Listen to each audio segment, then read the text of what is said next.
પ્રિય વિદ્યાર્થી મિત્રો, ધોરણ 11 કોમર્સ આંકડાશાસ્ત્રના આ તાસમાં આપ સૌનું હાર્દિક સ્વાગત છે.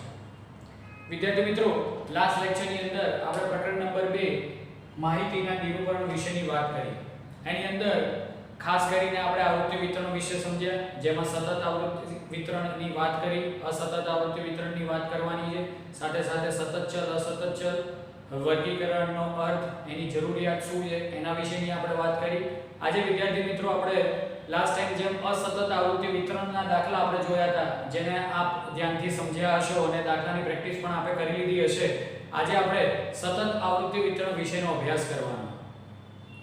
વિદ્યાર્થી મિત્રો, સતત આવૃત્તિ વિતરણનો અભ્યાસ કરતા નેસેસરી જે પોઈન્ટ છે એ પોઈન્ટને આપણે યાદ રાખવાના છે, એના સૂત્રોને યાદ રાખવાના છે.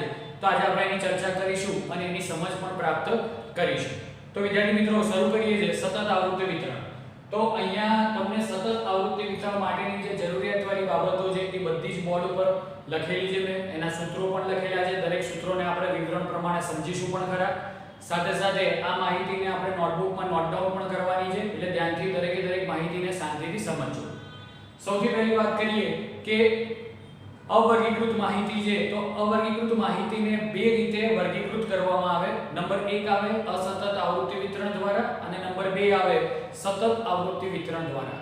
હવે અસતત આવૃત્તિ વિતરણમાં આપણે જોયું કે જો વિસ્તાર ખૂબ જ નાનો હોય તો સરળતાથી આપણે અસતત આવૃત્તિ વિતરણનો ઉપયોગ કરી માહિતીને વર્ગીકૃતમાં ટ્રાન્સફર કરી શકીએ. પણ અહીંયા જ્યારે વિસ્તાર ખૂબ જ મોટો હોય અને સંખ્યા બહુ મોટી આપેલી હોય ત્યારે તમારે સતત આવૃત્તિ વિતરણનો ઉપયોગ કરવો જ પડે. એના વિશેની આજે આપણે વાત કરીશું. સૌથી પહેલો મુદ્દો છે કે જ્યારે અવર્ગીકૃત માહિતીનો ચલ સતત હોય અથવા તેનો વિસ્તાર ખૂબ જ મોટો હોય ત્યારે તે માહિતી માટે સતત આવૃત્તિ વિતરણ તૈયાર કરવામાં આવે છે. ખાસ યાદ રાખજો વિદ્યાર્થી મિત્રો કે વિસ્તાર એનો મોટો હોય. વિસ્તારનો મતલબ તમને લાસ્ટ ટાઈમ પણ મેં સમજાવેલું કે વિસ્તારને r વડે દર્શાવીએ છીએ, જેને રેન્જ કહીએ છીએ. આપણે લાસ્ટ ટાઈમ દાખલો જોયો કે સૌથી નાની કિંમત 0 હતી અને સૌથી મોટી કિંમત 5 હતી. એટલે 5 માંથી આપણે 0 બાદ કરીએ એટલે આપણને વિસ્તાર પ્રાપ્ત થાય 5, જે વિસ્તાર ખૂબ જ નાનો હતો. અહીંયા સૌથી નાની કિંમત 10 હોય અને સૌથી મોટી કિંમત 100 હોય તો ત્યાં 100 - 10 એટલે વિસ્તાર 90 થાય. જે વિસ્તાર સંખ્યાની દ્રષ્ટિએ ખૂબ જ મોટો છે, તો આવી જગ્યા ઉપર આપણે સતત આવૃત્તિ વિતરણનો ઉપયોગ કરવો હિતાવહ છે, જેના કારણે સરળતાથી આપણે વહેંચણી કરી શકીએ. હવે સામાન્ય રીતે સતત આવૃત્તિ વિતરણની અંદર વર્ગોની સંખ્યાને k તરીકે આઈડેન્ટિફાઈ કરતા હોઈએ છે. k કેટલી હોવી જોઈએ એના વિશેની વાત આપી છે. ઓછામાં ઓછા 6 વર્ગો અને મહત્તમ 15 વર્ગો સુધી આપણે વિતરણ બનાવી શકીએ. 6 થી 15 ની રેન્જ કોઈ પણ સંખ્યા આપેલ માહિતીને આધારે નક્કી કરવામાં આવે. ઓછામાં ઓછા 6 વર્ગ તૈયાર થવા જોઈએ. ત્યારબાદ 5 ની વર્ગ લંબાઈ લઈને 10 ની વર્ગ લંબાઈ લઈને, જેમ ચેપ્ટર નંબર 3 માં જોયું કે વર્ગો અલગ અલગ આપેલા હતા, 10 થી 20, 20 થી 30, 30 થી 40, તો ત્યાં વર્ગ લંબાઈ 10 10 લઈને આપણે કામ કર્યું હતું. એટલે જે કંઈ બી પ્રકારની માહિતી આપેલી છે એ માહિતીના આધારે આપણે વર્ગ લંબાઈને ધ્યાનમાં લઈ અલગ અલગ પ્રકારની વર્ગોની સંખ્યા નક્કી કરીશું. વર્ગોની સંખ્યા મિનિમમ 6, મેક્સિમમ 15 સુધી આપણે લઈ શકતા હોઈએ. વર્ગ લંબાઈ મેળવવા માટે અવર્ગીકૃત માહિતીનો વિસ્તાર એટલે સૌથી મોટી સંખ્યા સૌથી નાની સંખ્યાની બાદબાકી કરીએ. મોટામાંથી નાની સંખ્યા બાદ કરીશું એટલે તમને વિસ્તાર પ્રાપ્ત થશે. ત્યારબાદ તેને વર્ગોની સંખ્યા વડે ભાગતા વર્ગ લંબાઈ પ્રાપ્ત થાય. એટલે આ ત્રણમાંથી કોઈ બે વસ્તુ તમને મળેલી હોય અને ત્રીજી વસ્તુ આપણે શોધવાની આવે. જેમ કે અહીંયા સંકેતમાં કીધું છે c એટલે કે વર્ગ લંબાઈ ગુણ્યા વર્ગોની સંખ્યા greater than or equal to r. એટલે વિસ્તાર કરતા કેવી હોવી જોઈએ? મોટી હોવી જોઈએ. ખાસ યાદ રાખજો વિદ્યાર્થી મિત્રો, જો સતત આવૃત્તિ વિતરણમાં દરેક વર્ગની વર્ગ લંબાઈ સમાન હોય, વર્ગ લંબાઈ એટલે જેમ 10 થી 20, 20 થી 30, 30 થી 40, તો દરેક વર્ગની વર્ગ લંબાઈ કેવી છે? 10 છે. એ બધા જ વર્ગોમાં સમાન છે. તો ત્યાં એવા આવૃત્તિ વિતરણને આપણે શું કહીશું? સમાન વર્ગ લંબાઈ વાળું આવૃત્તિ વિતરણ કહીએ. ઘણી વખત એવું બને છે કે દરેક આવૃત્તિ વિતરણની અંદર વર્ગ લંબાઈ સમાન હોતી નથી અને ઘણી વખત દરેક વર્ગની અંદર અલગ અલગ પ્રકારના વર્ગ લંબાઈને ધ્યાનમાં લઈ અને આવૃત્તિ વિતરણ તૈયાર કરવામાં આવેલું હોય છે. તો એવું જે આવૃત્તિ વિતરણ છે એને આપણે શું કહીશું?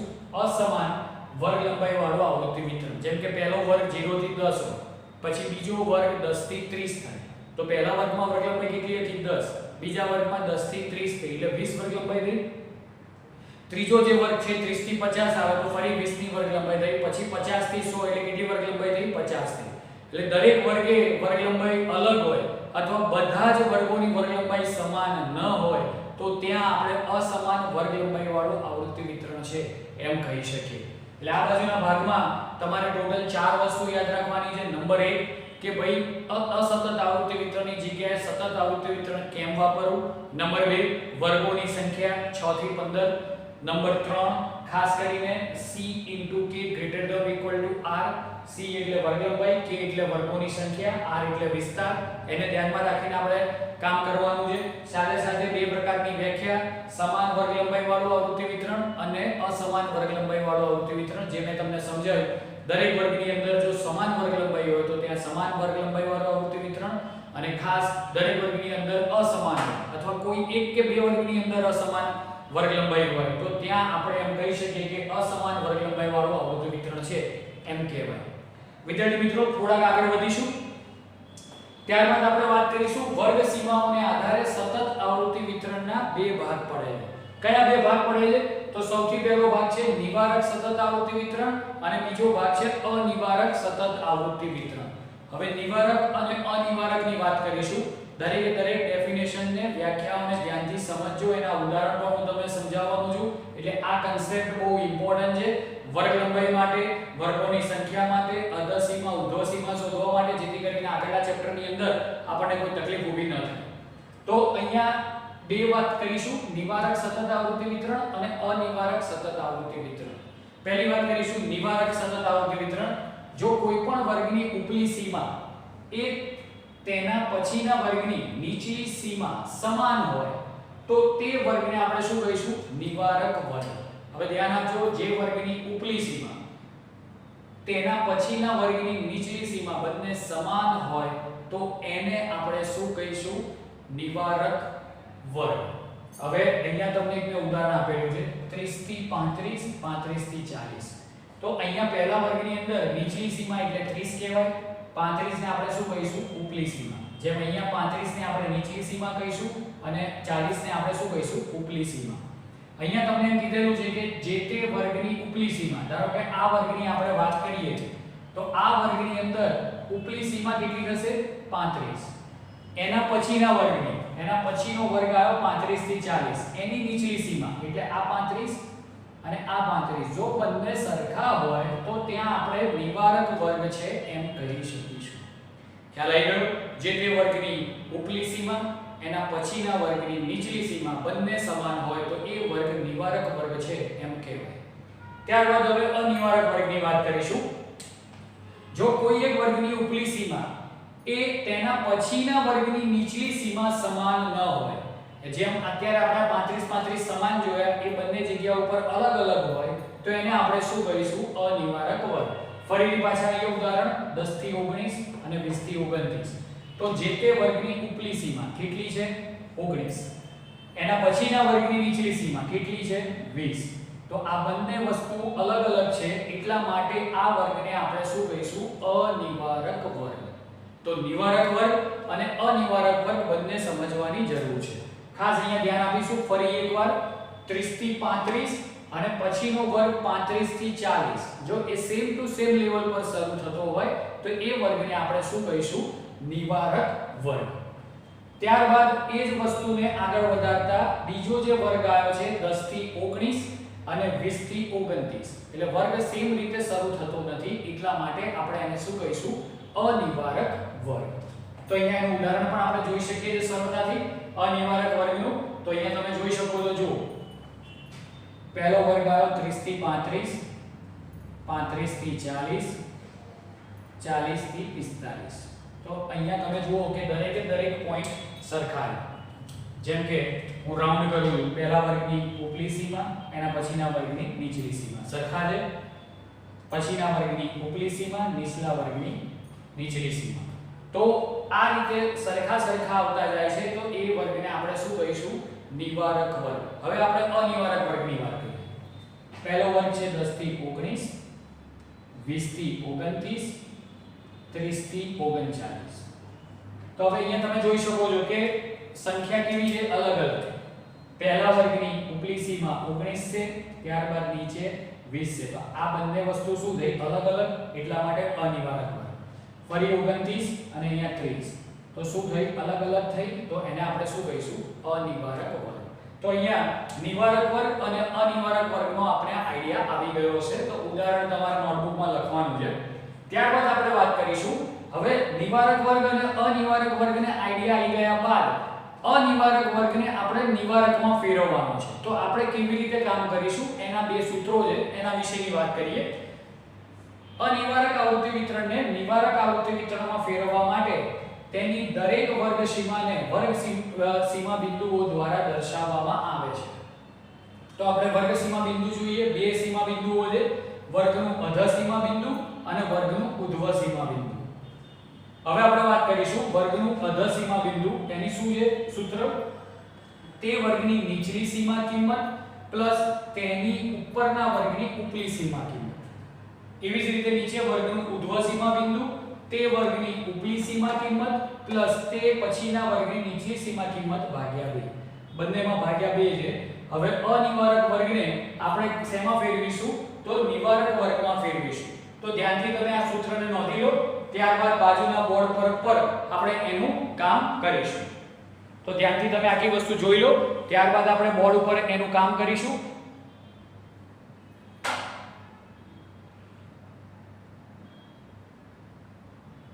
સૂત્ર દ્વારા આપણે કામ કરીશું બોર્ડને. તો થોડુંક ધ્યાન આપીશું બોર્ડ પર. ઉદાહરણ લઈ અને તમને અહીંયા હું સમજૂતી આપું છું, જેથી કરીને સરળતાથી તમે સમજી શકશો.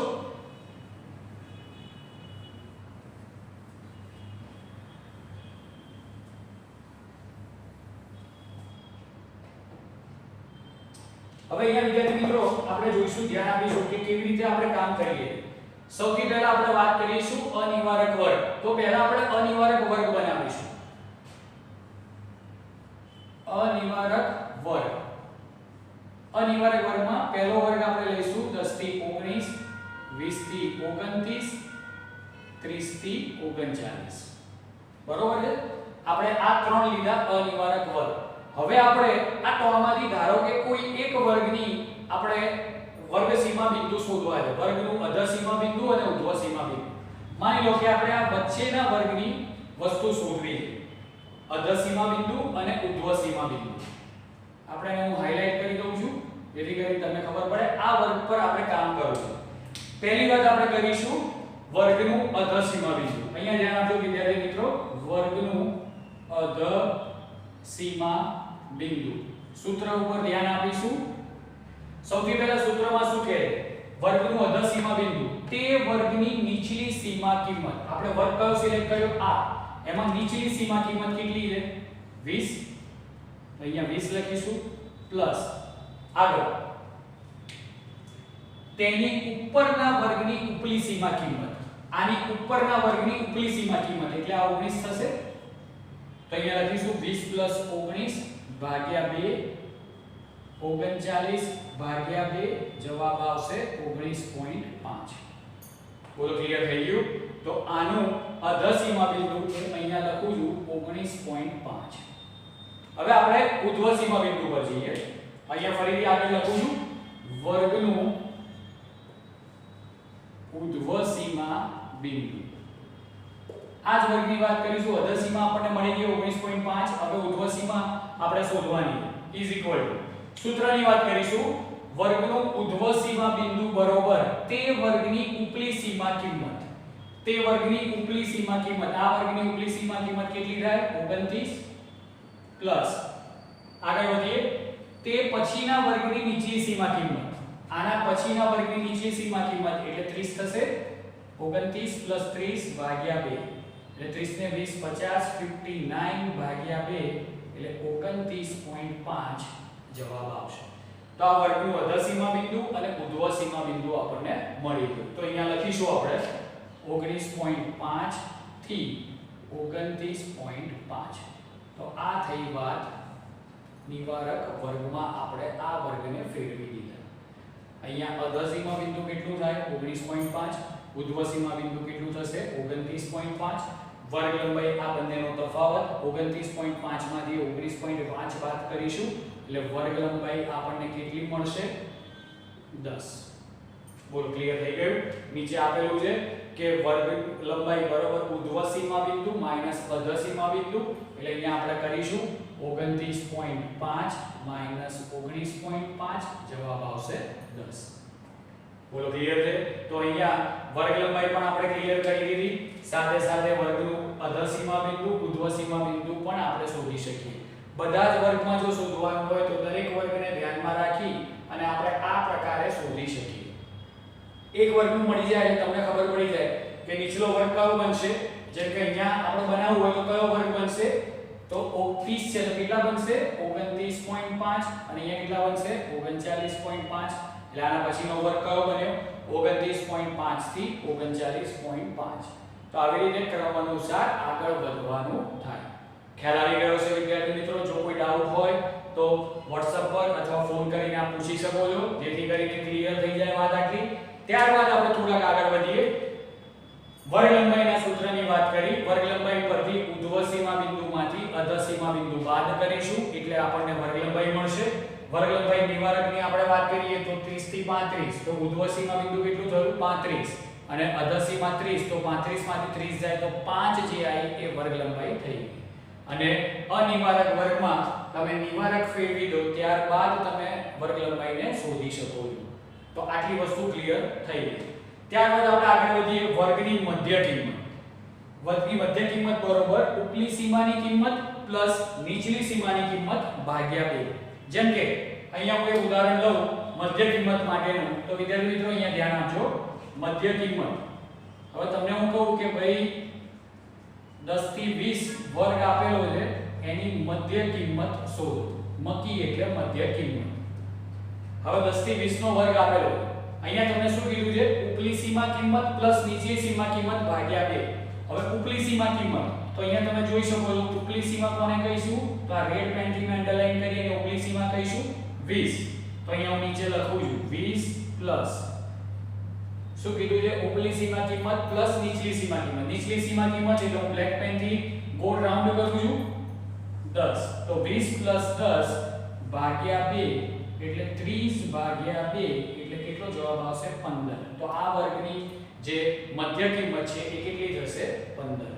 ચેપ્ટર નંબર 3 ની અંદર પણ મેં તમને આ સમજૂતી આપેલી છે કે મધ્ય કિંમત કેવી રીતે શોધવી. તો આ રીતે શોધી શકાય છે. ત્યારબાદ તમે આની પણ મધ્ય કિંમત શોધી શકો છો.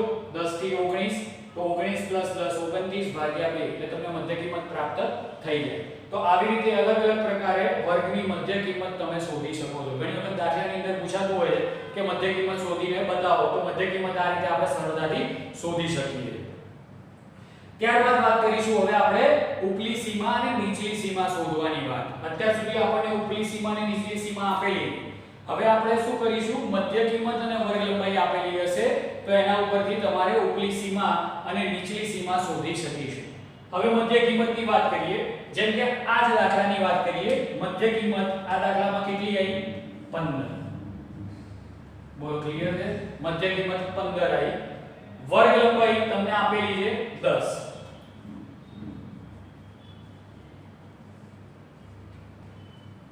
તો સૂત્ર મૂકીશું. સૌથી પહેલા આપણે ઉપલી સીમા શોધીશું. તો ઉપલી સીમા બરોબર મધ્ય કિંમત પ્લસ 1/2 વર્ગ લંબાઈ. કોઈ બી વર્ગ લઈ શકો છો. મધ્ય કિંમત અહીંયા કેટલી આવેલી છે? 15 પ્લસ 1/2 વર્ગ લંબાઈ કેટલી આપેલી છે? 10. 15 પ્લસ 1/2 10 એટલે 2 5 વડે ભાગાશે 5. જવાબ આવ્યો 20. ઉપલી સીમા કેટલી આવી? 20. હવે એવી જ વસ્તુ આપણે નીચલી સીમા માટે કરીશું. તો નીચલી સીમા બરોબર મધ્ય કિંમત માઈનસ 1/2 વર્ગ લંબાઈ. મધ્ય કિંમત કેટલી છે? 15 માઈનસ 1/2 વર્ગ લંબાઈ 10 આપેલી છે. 15 માઈનસ 5 થશે એટલે 10 આવશે. એટલે વર્ગ કેટલો થયો? નીચલી સીમા 10 અને ઉપલી સીમા 20. એટલે આપણો વર્ગ થયો 10 થી 20. તો આ રીતે તમે ઉપલી સીમા અને નીચલી સીમા પણ શોધી શકો છો. કોઈ પણ વર્ગની તમે વાત કરી લો, વર્ગ લંબાઈ તમને આપેલી હોય અને મધ્ય કિંમત જો આપેલી હોય તો સરળતાથી તમે નીચલી સીમા અને ઉપલી સીમા બંને શોધી શકો છો. આ બંને વસ્તુઓ તમારે ધ્યાનમાં લેવાની છે. એટલે અત્યારે આપણે જે દાખલાઓની વાત કરી, માહિતીના નિરૂપણમાં સતત આવૃત્તિ વિતરણમાં ખાસ કરીને સતત આવૃત્તિ વિતરણ કેમ શોધવું, અસતત કેમ ન શોધી શકીએ, ત્યારબાદ 6 થી 15 વર્ગોની વચ્ચે, પછી c * k > r વાળા સૂત્રની વાત કરી, ત્યારબાદ આપણે સમાન વર્ગ લંબાઈ વાળું અને અસમાન વર્ગ લંબાઈ વાળું આવૃત્તિ વિતરણની વાત કરી, ત્યારબાદ વર્ગ સીમાઓ બે પ્રકારની જે વાત કરી, નિવારક સતત આવૃત્તિ વિતરણ અને અનિવારક. નિવારક કોને કહીશું, અનિવારક કોને કહીશું, બંનેના ઉદાહરણ પર તમે સમજી લીધા. સાથે સાથે અનિવારકમાંથી નિવારકમાં ફેરવવું હોય તો અધઃ સીમા બિંદુ અને ઉર્ધ્વ સીમા બિંદુ કેવી રીતે શોધી શકાય, એના આ બે સૂત્રો છે અને એ પ્રમાણે આપણે આ બંને રીતે દાખલો પણ ગણ્યો કે જેથી કરીને આપણને નિવારક વર્ગમાં ફેરવી શકીએ. તો આ નિવારક વર્ગ પણ આવી ગયો. ત્યારબાદ તમે વર્ગ લંબાઈ પણ શોધી શકો છો. ઉર્ધ્વ સીમા બિંદુમાંથી અધઃ સીમા બિંદુ બાદ કરીએ તો તમને વર્ગ લંબાઈ પણ પ્રાપ્ત થઈ જાય છે. ત્યારબાદ વર્ગની મધ્ય કિંમતની વાત કરી તો મધ્ય કિંમત માટે જો વર્ગ આપેલો હોય તો સરળતાથી 20 + 10 ભાગ્યા 2 કરી અને મધ્ય કિંમત પણ શોધી શકીએ. અને છેલ્લે ઉપલી સીમા અને નીચલી સીમા બંને શોધવી હોય અને જો તમારી જોડે મધ્ય કિંમત અને વર્ગ લંબાઈ આપેલી હોય તો સરળતાથી તમે સૂત્રમાં મૂકી, જે ઉપલી સીમા અને નીચલી સીમાના સૂત્રમાં મૂકી અને મધ્ય કિંમત અને વર્ગ લંબાઈ મૂકી અને તમે જવાબ લાવી અને વર્ગ શોધી શકો છો. તો આટલી વસ્તુ આ ચેપ્ટરની અંદર આપણે જોઈ, ધ્યાન આપી. હવે આપણે વિદ્યાર્થી મિત્રો સતત આવૃત્તિ વિતરણના દાખલા જોઈશું. જો આટલી વસ્તુઓને ધ્યાનથી સમજી અને નોટ ડાઉન કરી લેજો જેથી કરીને તમારું ક્લિયર થઈ જાય માહિતી. સાથે સાથે બધી જ વસ્તુઓ ઇમ્પોર્ટન્ટ છે તો એના રિલેટેડ મેં જે દાખલા ગણાયા છે તમારી રીતે તમે પ્રેક્ટિસ કરજો જેથી કરીને સરળતાથી તમને આવડી શકે. ખાસ આ બંને સૂત્રો અનિવારકમાંથી નિવારકમાં ફેરવવા માટે ઉપયોગમાં લેવાય છે. મધ્ય કિંમત કોઈ પણ વર્ગની શોધી શકાય. ઉપલી સીમા નીચલી સીમા જો વર્ગ લંબાઈ અને મધ્ય કિંમત બંને આપેલી હોય તો આ બંને રીતે પણ શોધી શકીએ છીએ. તો આ પ્રકારે બધી જ વસ્તુ નોટ ડાઉન કરી લેજો. નેક્સ્ટ લેક્ચરની અંદર આપણે સતત આવૃત્તિ વિતરણના દાખલાની શરૂઆત કરીશું અને એના વિશે આપણે આગળ વધીશું. તો વિદ્યાર્થી મિત્રો કંઈ પણ ડાઉટ હોય તો ફોન કરીને આપ સંપર્ક કરીને ડાઉટનું નિરાકરણ લાવજો જેથી કરીને પ્રેક્ટિસમાં કોઈ તકલીફ ન પડે. વિડિયો ગમ્યો હોય તો શેર કરજો, સબસ્ક્રાઇબ કરજો, લાઈક કરજો અને ખાસ કરીને ધોરણ 11 કોમર્સમાં જો સારામાં સારો અભ્યાસ કરી અને રિઝલ્ટને વધારે સારું લાવો. ત્યાં સુધી બોર્ડ વર્ક ધ્યાનથી જોઈ શકો છો. આપ જોઈ